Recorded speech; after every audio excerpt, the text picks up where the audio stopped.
You think you know the man you sleep next to. Try waking up from surgery, the anesthetic barely worn off, only to discover he spent $25,000 at a jeweler. The charge hit while I was on the operating table, and that gift was not for me. My name is Elena. I am 38 years old, and I analyze risk for a living. At Innovatech Solutions, I spend my days modeling worst-case scenarios, quantifying the fallout from disasters, and identifying weak points in complex systems. I am paid to see the cracks before they become chasms. But the first thing I saw when I opened my eyes was the sterile white ceiling of the recovery room, blurred by the lingering fog of anesthesia. I was at a hospital in Austin, Texas. The sharp, localized pain in my right side was a dull throb, muted by painkillers. The appendectomy had been an emergency, a sudden, violent interruption to my predictable life.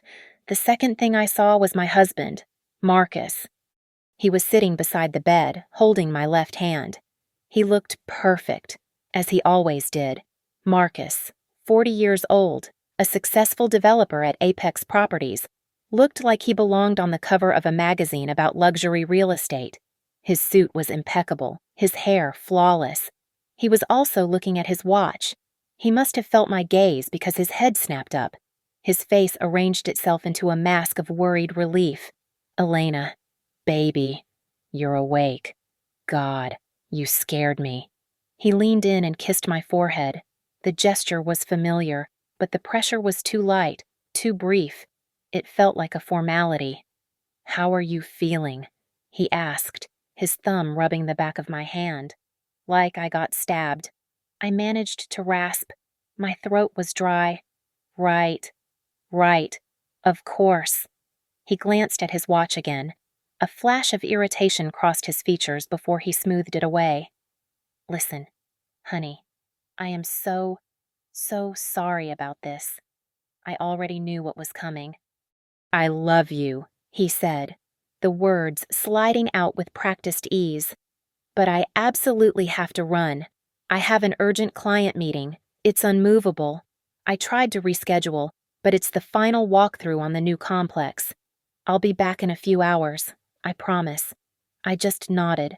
My job is to analyze data, and the data in front of me, the watch, the rushed kiss, the unmovable meeting did not add up to a worried husband. It added up to an occupied one, but I was too tired, too sore, to process it. I closed my eyes, and when I opened them, he was gone. A short time later, the door hissed open again. This time, it was my sister, Isabel. She is a lawyer, and she carries herself like one all sharp angles and controlled energy. She was holding my purse. How's the patient, she asked, her voice softer than her persona. Surviving. I said, Good. You look awful. She smiled, placing my bag on the rolling table over my bed. Marcus passed me in the lobby, said he was rushing off to a client meeting. Looked like his pants were on fire. That's Marcus, I murmured. As she set the bag down, my phone, inside the purse, began to buzz. Not just once, but a series of insistent, rapid-fire vibrations. Sounds like you're popular, Isabel said, pulling out a water bottle. I reached for the bag. Can you hand me my phone? My fingers felt thick and clumsy as I unzipped the side pocket. The screen was lit up with a string of notifications from my credit card company.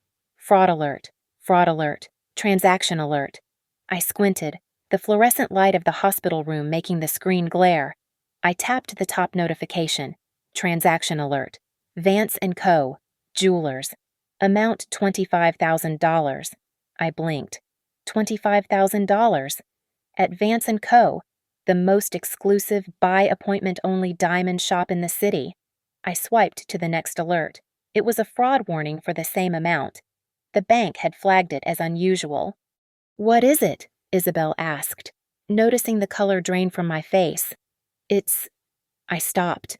I looked at the details. The timestamp. 10:32 a.m. I had been wheeled into the operating room at 9:45 a.m. At 10:32, I was unconscious on a table, a surgeon cutting into my abdomen, a machine breathing for me. and my husband was buying jewelry. Elena, you look like you're going to be sick. Get me my phone, I repeated, my voice stronger now. The fog of the anesthesia was burning away, replaced by a sharp, cold clarity. I dismissed the bank alerts and opened my call log. My fingers were shaking, but not from weakness. I found the number for Vance & Co., Jewelers Online. I pressed call, my heart hammering against my ribs, a painful counter-rhythm to the dull ache of my incision. Vance & Company. How may I assist you? The voice was smooth, polished. I took a breath, marshalling every bit of professionalism I possessed. I dropped my voice, making it crisp and efficient, the way a high-level executive assistant sounds. Good morning. I'm calling on behalf of Marcus Thorne. I'm his assistant, just calling to confirm the engraving details for his recent purchase. He wants to ensure everything is perfect. There was a pause, the clicking of a keyboard. Yes. Mr. Thorne. We have the order right here. It's for Ms. Chloe. Is that correct? The name meant nothing to me. It was just a name. A $25,000 name. That's correct, I said, my voice betraying nothing. And the engraving. Just as he requested, the clerk said cheerfully, It's for the yellow diamond pendant. A lovely choice. The inscription reads, Our future. My hand tightened on the phone. Our future. Wonderful, I said. The word came out sounding like crushed glass. Thank you for confirming. I ended the call before she could reply. I stared at the blank hospital wall, the beige paint, the humming machinery that was supposed to be monitoring my recovery. Isabel was watching me, her lawyer face on, analyzing. Elena, what the hell is going on? I turned to look at her. The pain from my incision was suddenly, blindingly sharp. It was a fire ripping through me, but it was nothing. It was absolutely nothing compared to the icy, perfect, calculated truth that had just settled into my bones. I had gone into that operating room as a wife. I had woken up as a data point in my own worst-case scenario. I came home 2 days later. Marcus was a vision of the perfect doting husband. He carried me over the threshold, a ridiculously sentimental gesture that he had probably seen in a movie. He insisted I was not to lift a finger, that my only job was to recover. He set me up in our master bedroom, fluffing pillows, bringing me broth he claimed to have simmered for hours. He was suffocatingly attentive. He asked me every half hour if I needed more water, another blanket, or if the pain medication was working. Elena, baby, just tell me what you need. Anything. The man who had held my hand while glancing at his watch. The man who had bought another woman a $25,000 necklace while I was under anesthesia was now dutifully taking my temperature. This performance, which once would have felt like warmth, now felt reptilian. Every touch was a lie. Every concerned question was a manipulation. The care he was showing me was not love. It was the diligence of a man maintaining cover. My physical pain was a convenient shield for him. My recovery was his alibi. I am a risk analyst. My entire career is built on a simple principle. Trust is not a feeling. It is an assessment of verified data. And the data on Marcus was uniformly catastrophic. I leaned into the role he had assigned me. I played the part of the fragile patient. I told him the painkillers made me drowsy, that I needed to rest. I spent most of my time in the bedroom, door slightly ajar, pretending to be asleep. The more I slept, the more I reinforced his narrative that I was weak, oblivious, and completely dependent on him. The moment his car left the driveway each morning, the patient disappeared. I would lock the bedroom door. The pain in my side was a sharp, constant reminder to be efficient. I set up my laptop on a bed tray, my personal machine, the one he never touched, the one protected by encryption he could not break. My marriage was now a compromised system. It was time to run a full diagnostic. I started with our finances, our joint accounts, our investments, our retirement funds. I exported 2 years' worth of transactions. I was not just looking for another massive jewelry purchase. I was looking for a pattern. I found it in our joint checking account. For the past 6 months, there had been a series of small, regular transfers. $3,000 here, $5,000 there, always to a corporate entity I did not recognize. The memo line was always the same. Materials, materials. Marcus was a developer. It looked plausible. It was exactly the kind of line item veto a busy wife might overlook, but it was sloppy. The transfers were too regular, the amounts too clean. It was the digital equivalent of a terrible lie. I traced the receiving entity. It was a shell corporation, and the bank it was linked to was a different one from our primary bank. I cross-referenced the incorporation date. 6 months ago, the same time the transfers began, he had opened a secret bank account. The financial trail was clear. Now I needed the personal one. When he was in the shower one evening, a long, steaming shower, the water running for 20 minutes while he, I assumed, texted his mistress, I started a physical search. I was supposed to be resting, so I had to move slowly. My hand pressed against my incision. I checked his briefcase. Nothing. His desk drawers. Nothing. Then I remembered his golf bag. It was in the back of our walk-in closet. Marcus golfed maybe twice a year, but he insisted on keeping the expensive set he had bought. It was a prop, just like his marriage. I unzipped the main compartment, the smell of leather and old polyester hitting me. Tucked inside a pocket meant for teas, I felt the hard, smooth rectangle. It was a second phone, a burner. I took it back to the bedroom and plugged it in. It lit up, demanding a password. I tried the obvious ones. His birthday, our anniversary, 1, 2, 3, 4. Nothing. But I had a name. Chloe. I went back to my laptop. A quick search for Marcus Thorne Apex Properties, and Chloe was useless. But the jeweler had mentioned Vance & Co., and the phone had revealed Chloe. I took a logical leap. I searched for Chloe Vance Austin.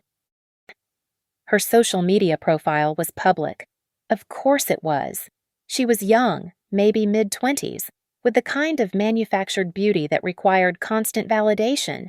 Her posts were a catalog of expensive dinners, rooftop bars, and designer handbags. And her birthday. It was listed right on her profile. October 23rd. I typed in the 4 digits. 10, 2, 3. The phone unlocked. It was a sewer. The phone was a dedicated portal to his other life. My breath hitched, the pain in my side flaring as I hunched over the screen. It was all there. Hundreds of messages, the pet names, the promises, the explicit photographs. But it was the plans that stopped my blood. They were not just having an affair, they were building a life. They discussed interior design for a new home. They complained about me, the sick wife, the obstacle. And they talked about the gala, the Apex Properties annual charity gala. It was in 3 weeks. It was the biggest event of Marcus's professional life. He was being honored, set to receive a major promotion. One text from Marcus to Chloe, sent the day before my surgery, read, "Just get through the big gala. Harrison is announcing my promotion. After that, I'll have the capital and the power to exit. Our new life starts then." I closed the phone. My investigation was over. The analysis was complete. The risk was no longer theoretical. It was a man sleeping in my bed, a woman wearing my money, and a gala that was supposed to be his coronation. He thought he was building a new life. He had no idea I was about to start dismantling his old one. I had the affair. I had the secret bank account. I had the burner phone. What I did not have was the full scope of the financial damage. The transfers from our joint account were sloppy, but they were not large enough to fund the new life Marcus had promised Chloe. That meant the money was coming from somewhere else. My job is to find the systemic weakness. Marcus, I knew, was arrogant. But he was not a financial mastermind. He was a bully who took credit for the work of others. If he was stealing from his company, he was not doing it alone, and he was not doing it smartly. He was exploiting a vulnerability. I needed to find the person he had exploited, My mind filtered through the dozens of company event conversations. The names Marcus had dropped with praise or, more telling, with contempt. And one name clicked into place. Ben. Ben was a junior financial analyst at Apex Properties. I had met him and his wife, Sarah, at a company barbecue a year ago. Sarah and I had connected later through a women's mentorship program I volunteered for. Over a charity luncheon, she had tearfully confessed how her husband was being crushed at work. Ben, she said, had single-handedly built the financial model for the massive Lakeway project, working nights and weekends for months. Marcus, his direct superior, had then presented the entire model to the board as his own, claiming he had salvaged the numbers.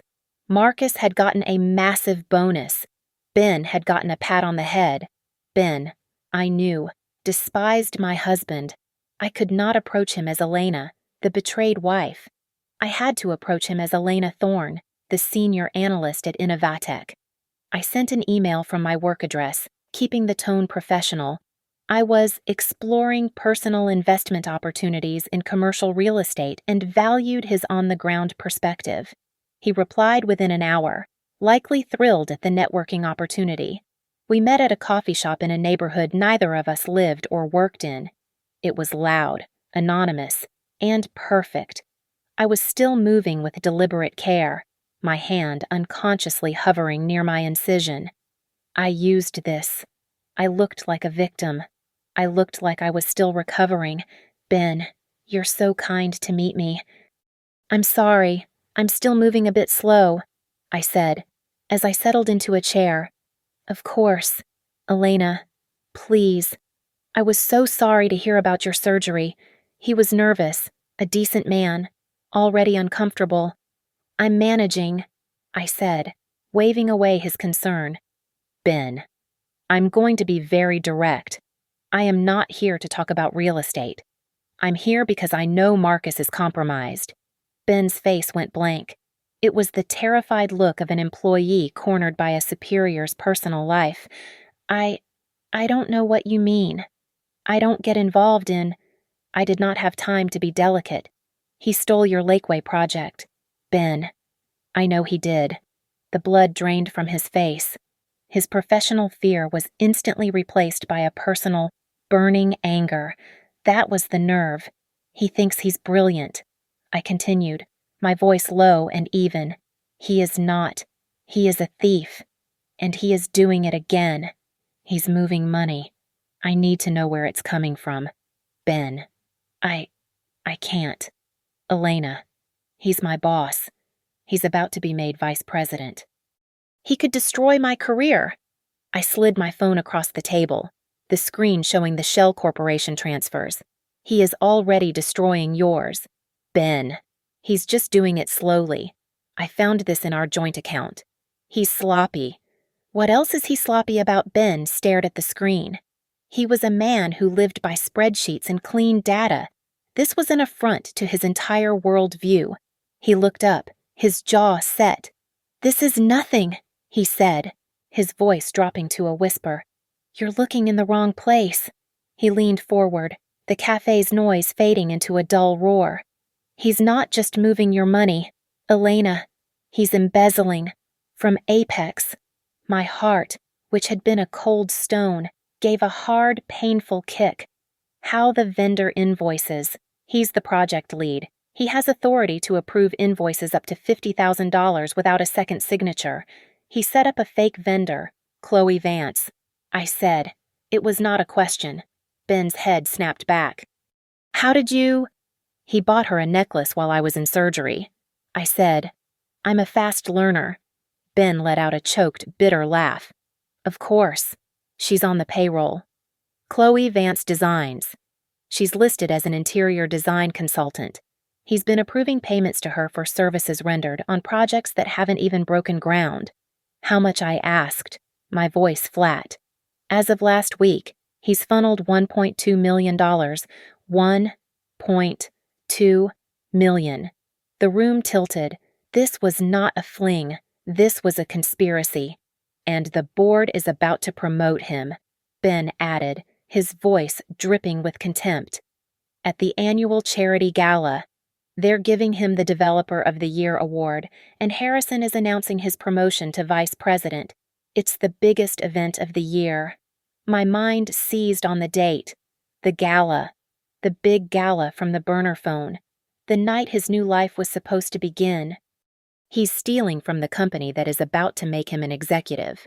I clarified, the audacity of it making me nauseous. Ben nodded. And he's using your stolen credit for the Lakeway project as his primary qualification. I looked at Ben, a man who had been professionally castrated by my husband. He needed this as much as I did. I am going to stop him, I said. At the gala. But I need the hard proof. I need the invoices. Ben had been waiting for this moment. He had been compiling his own case, the meticulous record-keeping of a man who knew one day the system would fail. He reached into his satchel. He never should have stolen my work, Ben said. He did not just take the credit. He put his name on my spreadsheets. He did not even understand the models. He placed a single black flash drive on the table between us. It's all there, he said. Every fake invoice. The wire transfer receipts from the Apex accounts to the Shell Corporation. The internal emails where he personally approved the payments. And, as a bonus, the real financial models for Lakeway, with my original metadata, next to the ones he presented to the board. He's not just a thief. Elena, he's a fool. I closed my hand around the drive. The small piece of plastic was cold and heavy. Thank you. Ben. He nodded, a grim smile on his face. He thinks this gala is his coronation. I stood up, the pain in my side a distant echo. I'm a risk analyst. Ben, I am just going to give him his performance review. My sick leave was a gift. Marcus, consumed by his own arrogance, believed I was upstairs, sleeping off pain medication, too weak to be a threat. He left me alone, which was a fatal tactical error. I didn't need to leave the house to do the analysis, but this next step required a field visit. The flash drive from Ben was a gold mine. The fake invoices for Chloe Vance Designs were sloppy in their execution but very specific in their details. They listed a business address. A quick search of the address for Chloe Vance Designs revealed it was not a design studio. It was a mail drop at a UPS store. Amateurs. But the burner phone's text messages were not so discreet. In between the filth, Chloe had repeatedly sent Marcus pictures of her view. Look at our sunset. Missing you from our new nest. She had tagged her location more than once. The geotag led to a new, gleaming high-rise in the center of town. A quick cross-reference of the building's management company and the wire transfers from Marcus's secret account confirmed it. He was not just paying her, he was paying her rent. I was still supposed to be frail. I dressed the part. I wore no makeup. I put on a pair of loose-fitting linen pants and a simple top. Clothes that screamed comfort and recovery. I walked slowly, my hand still protectively near my side. I looked like a woman who was one light breeze away from collapsing. The doorman at the luxury building looked at me with polite pity. I am here to see Chloe Vance, Unit 3112. He buzzed her. A moment later, his phone rang. He looked at me, then back at his phone. Confused. She says she doesn't know you. I know, I said, injecting a slight tremor into my voice. Please, just tell her it's Elena, Marcus's wife. Tell her I need to talk to her.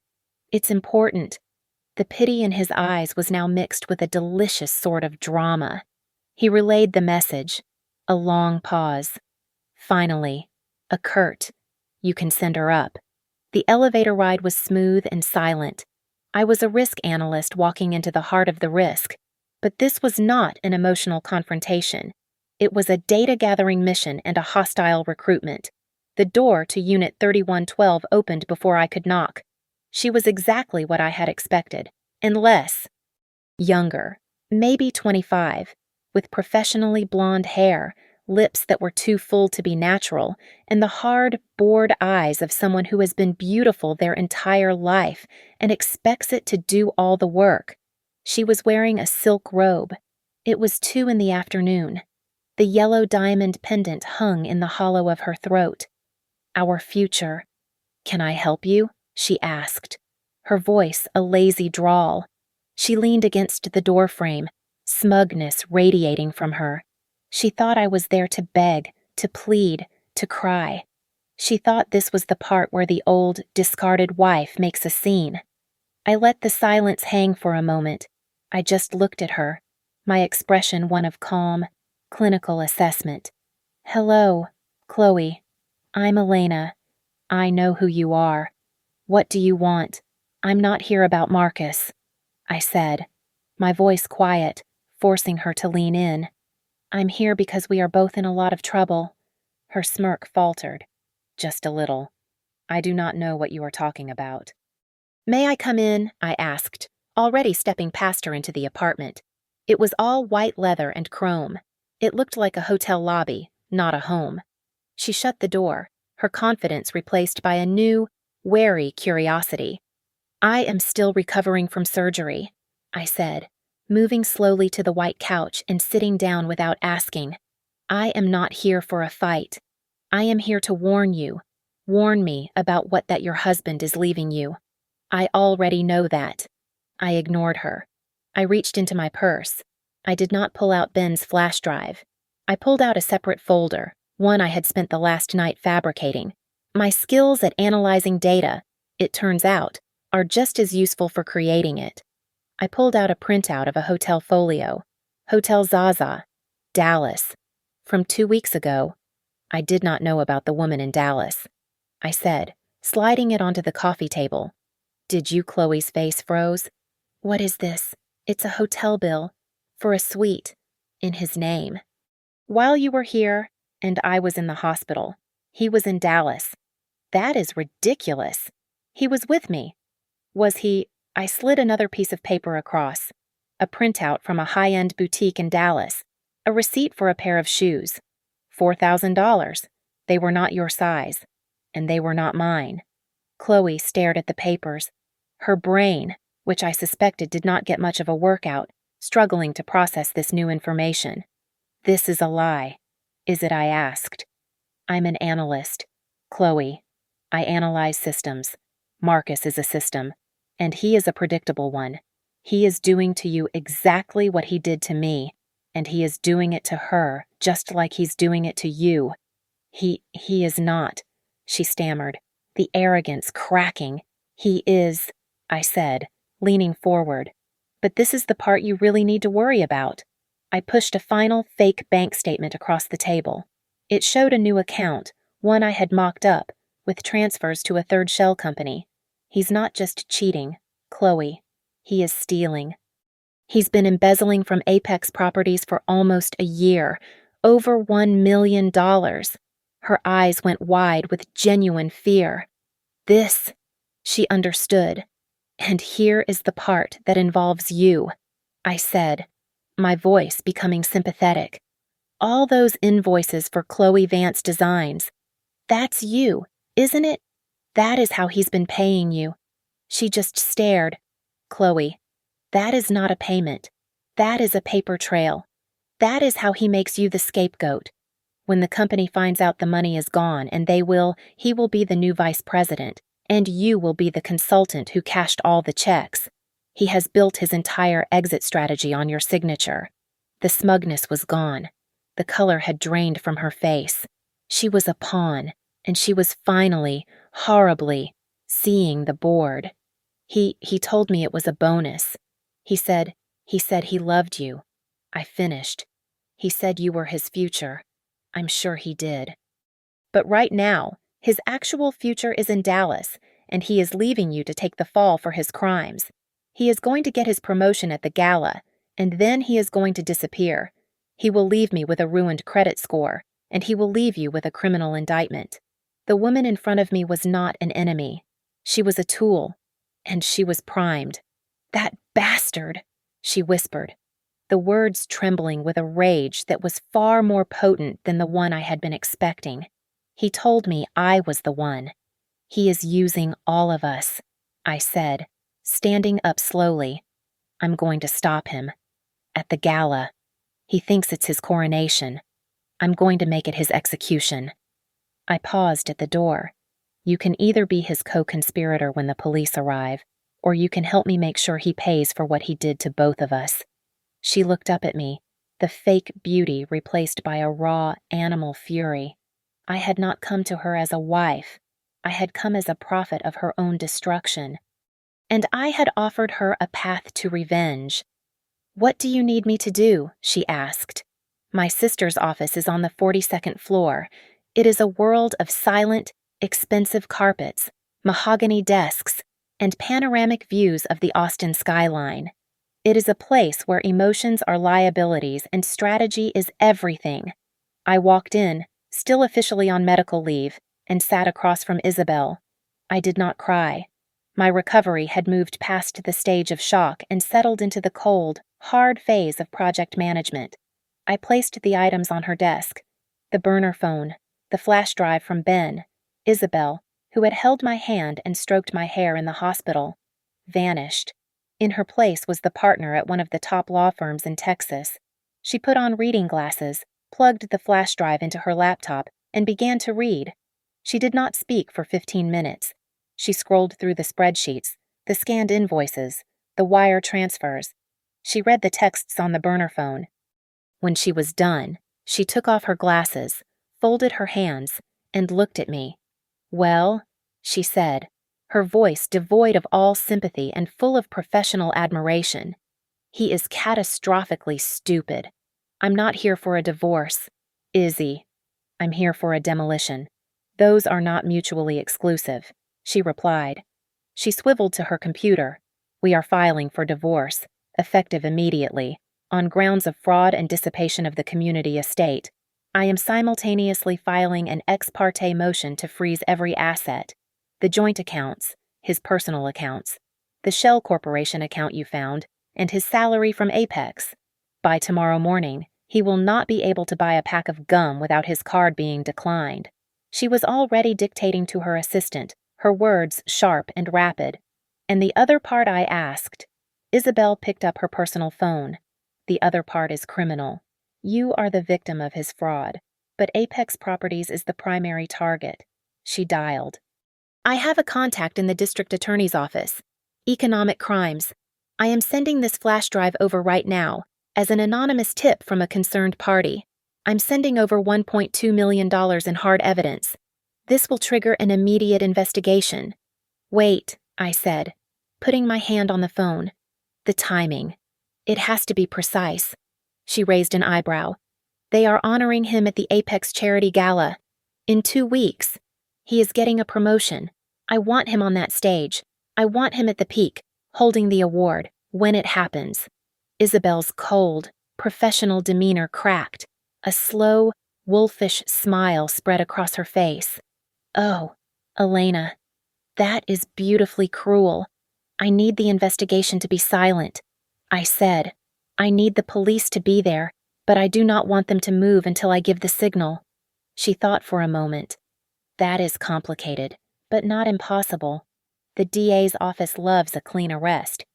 A high-profile target at a high-profile, press-filled event, just as he's being honored for his integrity. It is the kind of case that gets prosecutors promoted. I will make sure my contact understands the optics. They will hold the arrest warrant until the perfect moment." I left her office with the legal gears grinding into motion. Now, I had to manage the logistics of the event itself. I went home, back to my role as the pale, frail wife. I got on my laptop. My company, Innovatex Solutions, was a platinum-level sponsor for the Apex Gala. We had paid $100,000 for that sponsorship, a fact that had always annoyed me. Now, I saw it as the best investment I had ever made. I called the events manager at the 5-star hotel hosting the gala.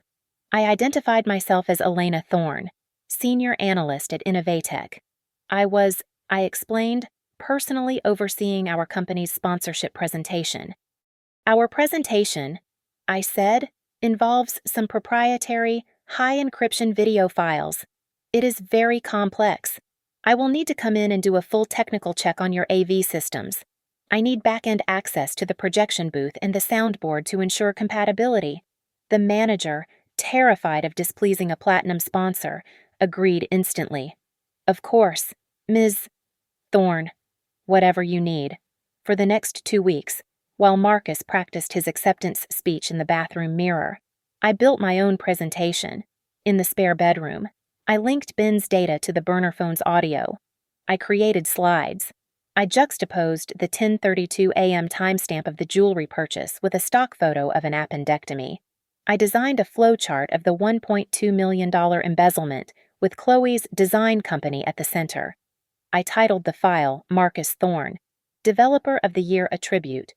2 days before the gala, Isabel called me. I got the final piece.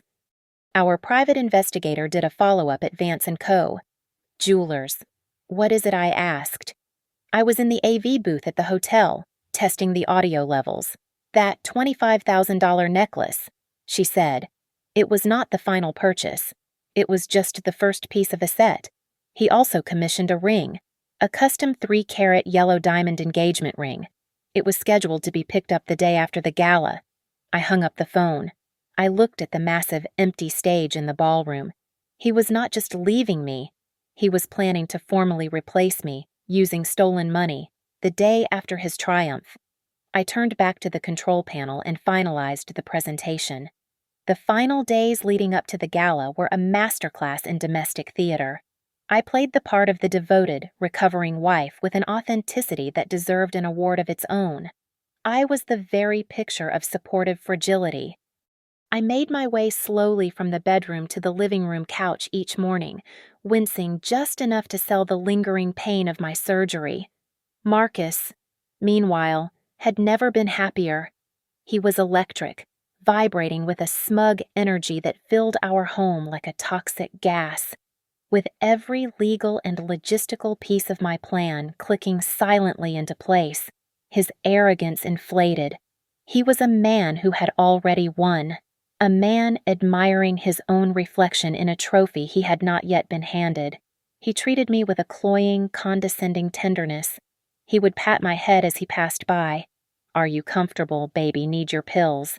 He saw me as a problem that was nearly solved, a piece of old business soon to be filed away.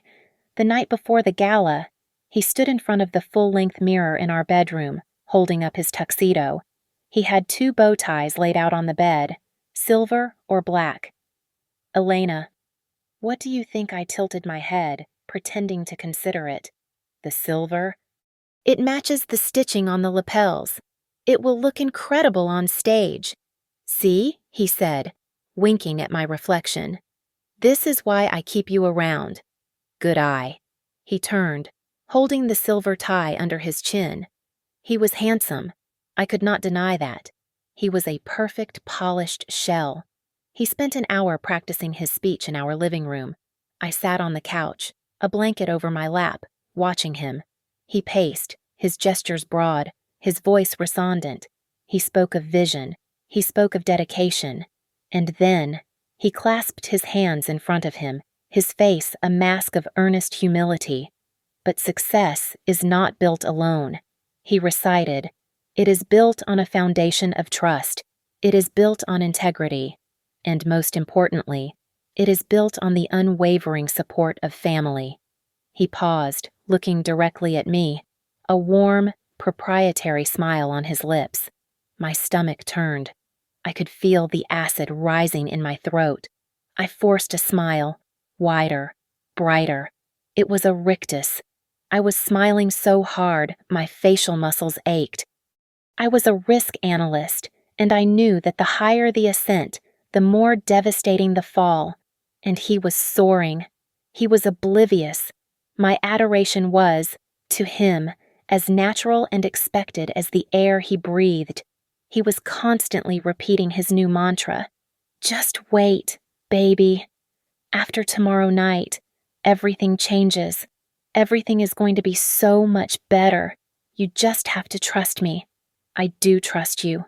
Marcus," I would say, my voice soft.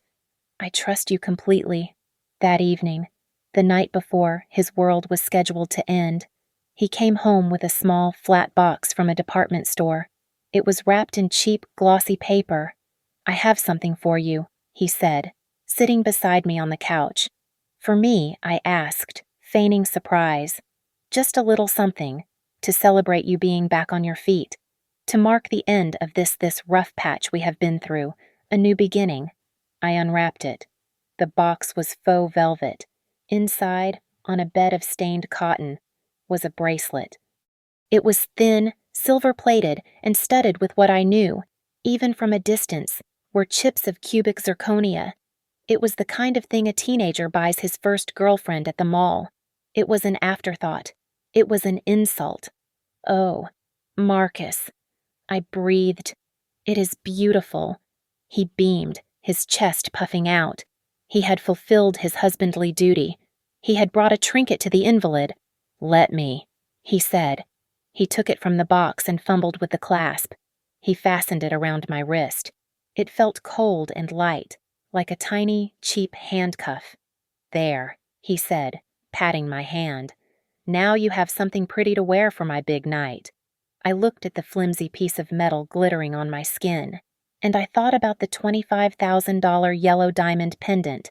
I thought about the custom-designed 3-carat yellow diamond engagement ring he was scheduled to pick up the day after the gala, the ring he had commissioned for Chloe. I raised my eyes to his, and I filled them with all the fake love I had left. "Thank you," I whispered. "It is the most thoughtful gift I have ever received. I cannot wait for tomorrow." The grand ballroom of the 5-star hotel was a galaxy of artificial light. It was the social and corporate peak of the Austin business world.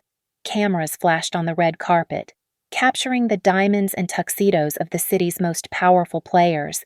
The air hummed with the sound of forced laughter and strategic networking. Marcus was in his element. He stepped out of the car, radiant, a conquering hero. He turned and offered me his hand, a gesture of pure chivalry for the photographers. And I took it. I emerged, and for a moment, the cameras paused. I was not the frail, recovering wife. I had spent 2 hours with a professional hair and makeup artist. My hair was swept up, severe and elegant. My dress was crimson. It was a floor-length gown of dark red silk that clung to every curve. It was not a dress for a sick woman. It was a dress for a Valkyrie. It was a revenge dress. The cheap, silver-plated bracelet he had given me was a dark speck on my wrist, the only part of my ensemble that was a lie. He put his arm around my waist, his grip proprietary, and guided me into the ballroom. He was beaming, nodding, accepting congratulations before the event had even begun. "Elena, my love, you look breathtaking," he whispered, his breath warm on my ear. "A little bright, maybe, but beautiful. Thank you, Marcus. I just wanted to make you proud tonight."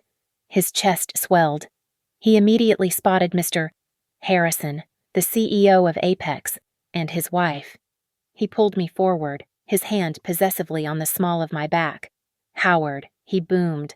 "Marcus, my boy. The man of the hour." Harrison clapped him on the shoulder, then turned his kindly eyes to me. "And Elena, my dear, it is wonderful to see you. We were so worried." Marcus tightened his grip. "She is my rock, my anchor. You would not believe the bravery this woman has shown. Just battled back from a terrifying illness, and here she is.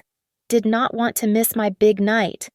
I smiled, a gentle, modest expression I had practiced. I would not miss it for the world. "Howard, I am just so proud of him." Mrs. Harrison clasped my hand. "You are a saint, dear. An absolute saint." I accepted their sympathy, their admiration. I drank it in. It was the fuel I would need for the next hour. From across the room, I saw my sister, Isabel. She was at our assigned table 1, front and center, looking like a panther in a black, severe dress. She was not smiling. She was observing. She was my legal counsel, my guest, and my general. She raised her glass of champagne an inch. The signal was clear.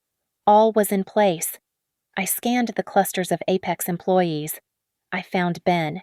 He was standing near a ficus tree, clutching a glass of water, his face pale and clammy. He looked like he was about to be physically ill. But as his eyes met mine, he gave a short, sharp nod. He was terrified, but he was resolute. The flash drive, my presentation, was already loaded. For the next hour, Marcus dragged me through the room like a prize. He introduced me to city council members, to rival developers, to banking executives. The story was the same. This is my brilliant wife, Elena, my anchor, so brave. Just back from the hospital, they would look at me with pity. I would smile back with grace. He was drunk on his own ego, his voice getting louder, his bragging more overt.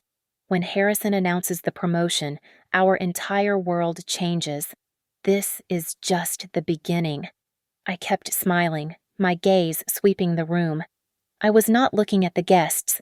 I was looking at the staff, the waiters, the security, and the technical crew.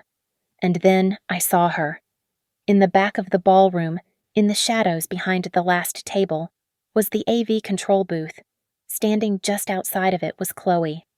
She was not wearing a silk robe or a designer dress. According to the plan I had laid out for her, she was entirely anonymous. She wore the standard issue uniform of the hotel's AV provider black pants, a black polo shirt, and a headset.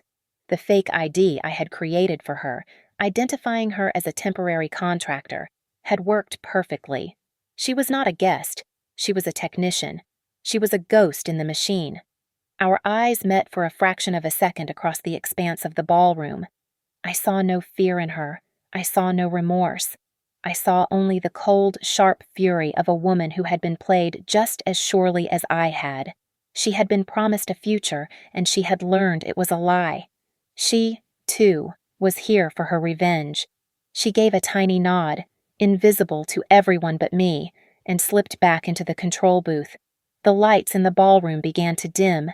The tinkling of forks and knives subsided. A spotlight hit the main stage. Marcus squeezed my hand under the table, his palms sweaty. "This is it," he whispered, his eyes fixed on the stage. I squeezed back, my hand perfectly cool.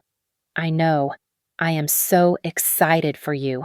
The clinking of silverware on china faded. The lights in the grand ballroom dimmed, shifting from a warm dinner glow to a deep, dramatic blue. A single sharp spotlight cut through the darkness and illuminated the podium on the main stage. The logo of Apex Properties, a stylized mountain peak, was projected onto the curtains behind it. A respectful hush fell over the 500 guests. Howard Harrison, the CEO of Apex Properties, walked into the light. He was a man in his late 60s, with a mane of white hair and a reputation for old-school business ethics. He was the man Marcus needed to impress, and the man he had been stealing from for a year. Harrison tapped the microphone, his voice booming with practiced authority. Thank you, friends, partners, and family of Apex. What a night." Every year, we gather to celebrate our successes, but more importantly, to celebrate the values that make those successes possible. I watched Marcus from across our table. He was leaning forward, his eyes locked on the stage. He was transfixed, a true believer in his own mythology. Harrison went on, his speech weaving a narrative of growth and community. He spoke of the future of Austin, the responsibility of developers, and the importance of excellence. But the future, Harrison said, is not built by companies. It is built by people. It is built by individuals with vision, with drive, and with an unwavering commitment to integrity. Marcus nodded, a small, knowing smile playing on his lips, as if Harrison were speaking about him personally, which, of course, he was about to. This year, Harrison continued, one individual has exemplified these values above all others. He is a man who took a challenging project, the Lakeway development, and through sheer force of will and financial brilliance, turned it into the crown jewel of our new portfolio. I glanced at Ben, 2 tables back. His face was ashen. His hands were clasped so tightly on the table his knuckles were white. That financial brilliance was his. Harrison beamed. He is a rising star in this company. He is a leader, a mentor, and a man I am proud to call my colleague. Ladies and gentlemen, the Apex Properties Developer of the Year is Mr. Marcus Thorne. The ballroom exploded in applause. The sound was a physical wave, washing over our table. The spotlights swiveled, finding Marcus as he pushed back his chair. But wait, Harrison held up a hand, laughing as the applause began to die down. There is more. When you have talent like this, you do not just give it an award, you give it more responsibility. It is my great pleasure to also announce that, effective tomorrow, Marcus will be stepping into the role of Vice President of Regional Development. It was a double triumph, the award and the promotion. It was more than Marcus had expected. The room was on its feet. Marcus stood there, stunned for a genuine second, before a look of absolute unconquerable triumph washed over his face. This was his moment. He had done it. He had won everything. He turned to me. The applause was deafening. He grabbed me by the arms, pulled me up from my chair, and gave me a deep, passionate kiss, right there, in front of 500 people and a dozen cameras. It was a kiss of ownership, a kiss that said, "See, look at my beautiful, supportive anchor of a wife. I own her too." The crowd cheered at the display of domestic devotion. He pulled back, his eyes shining with a manic light. He looked at me, the woman he thought was a fool, the woman he was planning to discard. I looked back at him, my face a perfect mask of awe and love. I put my hands on his cheeks, leaned in, and whispered into his ear, so only he could hear me over the din. "I am so proud of you." His smile widened. He tapped my cheek, a quick, dismissive gesture of affection, and turned toward the stage. He walked into the spotlight. He bounded up the steps, his energy limitless. He shook Howard Harrison's hand, clasping his other arm in a show of masculine respect. Harrison presented him with a heavy, prismatic crystal obelisk. The award. Marcus took it. He held it up to the crowd, and they roared. He walked to the podium, placed the award down, and adjusted the microphone. He looked out at the sea of faces, his colleagues, his rivals, the people he had fooled. He was a king. "Thank you. Thank you so much." He laughed, a breathless, humble laugh that was pure performance. "Howard, I am speechless." He took a piece of paper from his jacket pocket, the speech I had watched him practice. He unfolded it. He looked up, his gaze sweeping the room, confident and powerful. He was at the absolute zenith of his life. "Thank you, ladies and gentlemen. You know, success is not built alone." He paused for effect, his face the picture of sincerity. "It is built on a foundation of trust." He stood at the podium, bathed in the warm, adoring light, the crystal award gleaming beside him. "It is built," he repeated, his voice resonating with false humility, "on a foundation of trust." And just as the word trust left his lips, the entire ballroom was plunged into near darkness. The massive 30-foot screen behind him, which had been displaying the proud Apex logo, snapped to black. The spotlights died. A collective gasp went through the room. Marcus, caught in the sudden void, flinched. "Hello," he said. His voice, now just his own, unamplified, sounded small and thin. He tapped the microphone. "Is this—" The microphone was dead. He looked around in confusion. His perfect moment shattered. A panicked technician was visible in the wings, gesticulating wildly. And then, the screen came back on. It was not the Apex logo. It was a single, stark white image against the black. It was a document, magnified 1,000 times, filling the stage. It was a receipt. Vance & Co., Jewelers. A confused murmur started, a low hum that spread from the front tables to the back. People were squinting, trying to understand what they were seeing. Marcus stared at it. His smile was frozen on his face, a grotesque mask of confusion. And then, a single detail on the screen was highlighted. A red circle appeared, closing in on the total amount, $25,000. The murmuring grew louder. This was not part of a corporate presentation. Marcus's smile faltered. His eyes darted to Howard Harrison, who was looking at the screen with a baffled expression. The screen zoomed again, this time to the timestamp. 10:32 a.m. And the date of my surgery. Marcus stopped breathing. He knew exactly what he was looking at. He did not look at me. He could not. He gripped the podium. There seems to be, he tried to boom, his voice cracking, some kind of technical. His microphone clicked, not off, but on. It was not his voice that came out. The entire concert-grade sound system of the ballroom crackled to life, and a recording began to play. It was Marcus's voice, but it was not his public speaking voice. It was a low, intimate, conspiratorial whisper, amplified to fill every corner of the vast room. Just have to put up with her a little longer. Chloe, after the gala, she's not a problem. You and I will have everything. A collective, horrified silence fell over the room. Howard Harrison's face went from confused to stony. Marcus recoiled from the podium as if it were electrified. "No," he whispered. "That is—" The screen changed. The receipt was gone.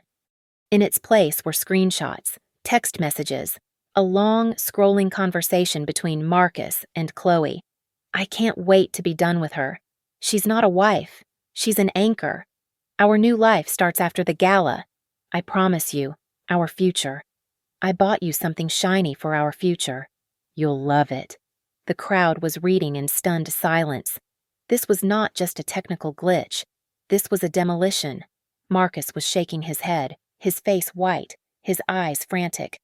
This is fake. This is a lie. Someone—" And then, a new figure walked onto the stage.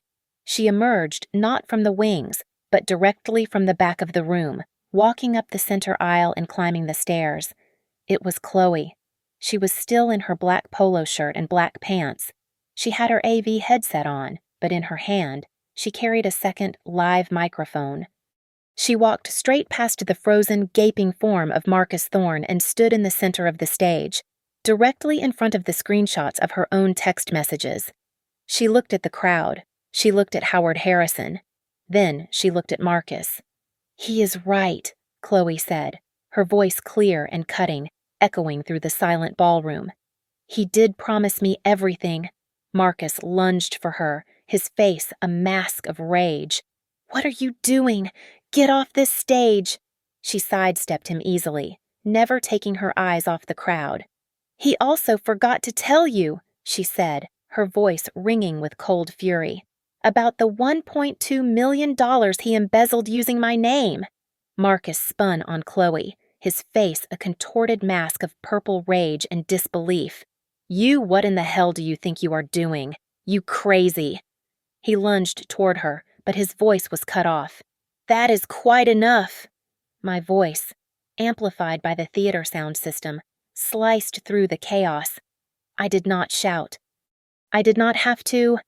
The word, spoken with the calm certainty of a final judgment, stopped the entire room. I stood up from table 1. The cheap, silver-plated bracelet on my wrist caught the spotlight. I walked steadily, my crimson dress a column of blood against the dark carpet, and ascended the stage steps. The ache from my incision was a distant, irrelevant hum. The crowd of 500 people was so quiet I could hear the air conditioning. I walked past my husband, who was frozen, staring at me as if I were an apparition. I stopped in front of Chloe. Her face was pale, but her eyes were burning. I gently took the live microphone from her trembling hand. "Thank you, Chloe," I said, my voice smooth as ice. I will take it from here." She gave a single sharp nod and retreated, a ghost in her technical uniform, leaving me alone on the stage with the man I married. I turned to the audience, to the sea of frozen faces, to the partners, the rivals, the investors, and to Howard Harrison, who looked as though he had aged 10 years. "Good evening," I said. "My name is Elena Thorne. For those of you who have spent the night hearing me introduced as Marcus's anchor, I apologize. The term you were looking for was lead financier. For the last 8 years, I have been personally funding the lifestyle, the ambition, and the ego of the man standing next to me." "Elena," Marcus whispered, his voice a dry croak. "Elena, stop this. I am a risk analyst at Imitate Solutions," I continued, my voice gaining strength. "My company is a platinum sponsor of this event. As such, I was allowed access to the AV equipment. I felt it was only my duty, as a professional, to share my latest report." I nodded to the back of the room, to the AV booth where Ben was now at the controls. The screen behind me flickered.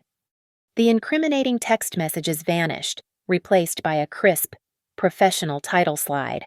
A risk assessment, evaluating Apex properties. "My assessment," I said, looking directly at Howard Harrison, "found several significant, unmitigated liabilities in your executive development pool." The slide changed. "Liability 1, fraudulent vendor invoicing." A detailed flowchart appeared. It showed the Apex accounting system. It showed an arrow pointing to Chloe Vance Designs. It showed another arrow pointing to a secret, offshore bank account, and at the bottom, a number $1,200,000. The slide changed again. "Liability 2, compromised intellectual property." This time, it was an internal email sent from Marcus's account to a personal address. It was a screenshot from the burner phone. The board is so stupid they actually believe I built the Lakeway model. Harrison is eating out of my hand. This promotion is a done deal.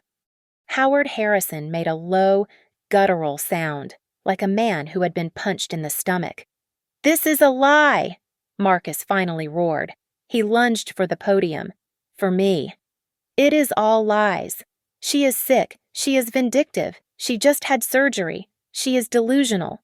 Someone call security. Get this crazy woman off the stage." I did not move. I did not even look at him. I simply looked at the back of the room. The final slide. Please. The screen changed one last time. It was split into 2 images, side by side. On the left, a grainy, close-up photo of my wrist, taken just an hour ago, showing the flimsy, silver-plated bracelet he had given me. On the right, a stunning, high-definition computer-aided design schematic. It was from Vance & Co., jewelers. It was a custom 3-carat, flawless yellow diamond engagement ring. The inscription memo attached to the design read, "For Chloe, our future." A woman in the front row gasped so loudly it was audible across the room. "He bought the first," I said, my voice cold and clear, "as an alibi. He commissioned the second as a replacement." Marcus was silent. He was broken. He just stared at the screen, at the 2 images, his entire grand plan, his new life, all incinerated by a PowerPoint presentation. As he stood there, paralyzed, a new figure walked onto the stage. My sister, Isabel, in her severe black dress, looking every inch the legal executioner she was. She walked straight past me and stood in front of Marcus. She placed a thick sheaf of papers against his chest. "Marcus Thorne," Isabel said, her voice sharp enough to cut glass. "You have been served. This is a divorce filing. This," she tapped at the top page, "is a temporary restraining order. And this," she smiled, "is a court order, signed 60 minutes ago, freezing every single asset you possess, including the secret accounts." Marcus stared blankly at the papers, his hands numb. You... He never finished the sentence. From the wings on both sides of the stage, 2 men in simple, ill-fitting suits walked out. They were not hotel security. They were the plainclothes detectives Isabel had arranged with the district attorney's office. They flanked him. Marcus looked at them, his last bit of bluster gone, replaced by the primal fear of a cornered animal. One of the detectives spoke, his voice calm and official, but it carried in the silent room. "Marcus Thorne, you are under arrest for felony wire fraud and embezzlement." They turned him around. They pulled his hands behind his back. The sound of the handcuffs ratcheting shut was the only sound in the entire ballroom. It was louder than any applause had been. They cuffed him, right there, on the stage, in his tuxedo, the cameras flashing, in front of his peers, his partners, and the CEO he had just defrauded. As they began to lead him off the stage, past the screenshots of his own crimes, I stepped back to the podium. I picked up the heavy crystal obelisk, the Developer of the Year award. I held it high, the light catching the facets, a prism reflecting the ruin. I looked out at the 500 stunned guests. "Thank you all," I said, my voice ringing with absolute finality, "for attending my husband's farewell party. Thank you for listening to my story. Please comment below and let us know where you are listening from so we can connect and share our thoughts. Be sure to subscribe to Lily Revenge Stories, like this video, and give us extra support by hitting that hype button so this story can be heard by more people.